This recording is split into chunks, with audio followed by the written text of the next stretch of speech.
Russian President Vladimir Putin announced Monday Russia would begin pulling the main part of its military forces from Syria. According to the Kremlin, President Putin called Syrian President Bashar al-Assad to inform him of the decision. The surprise announcement comes in the middle of a fragile ceasefire between President Bashar al-Assad's forces and rebel fighters. Foreign correspondent Holly Williams, who has reported extensively in Syria, joins us on set. And our foreign affairs correspondent, Margaret Brennan, joins us from the White House. Margaret, I want to start off with you. The White House has just released a statement. What did that statement say? Well, President Obama did speak by phone with Vladimir Putin about what most diplomats I've spoken to today have told me was a surprise announcement by the Kremlin that they are drawing down forces.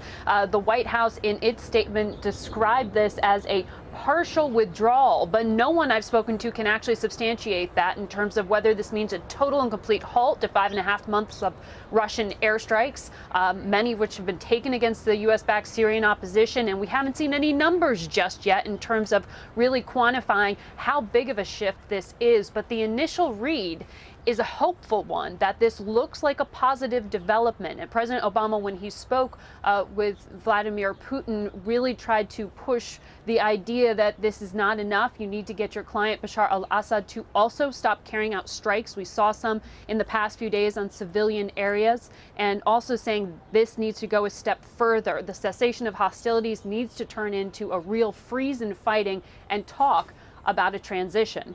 No promises or timeline on that. Yeah, a lot of the details, of course, people are still waiting for. But Margaret, if it turns out this is a withdrawal, how would that impact the overall fight against ISIS? Well, the big question is, what kind of military posture is Russia going to keep? In the statements we saw from the Kremlin, they're going to hold on to some military bases and they are going to keep some presence in country. What the U.S. has seen so far over the past few months is a gradual shift, that they are actually seeing Russia hit ISIS targets, something they weren't doing at the beginning of this campaign, according to the Pentagon, according to the State Department at least, and that they have seen a cessation of hostilities that the Russians appear to actually want to broker and maintain here.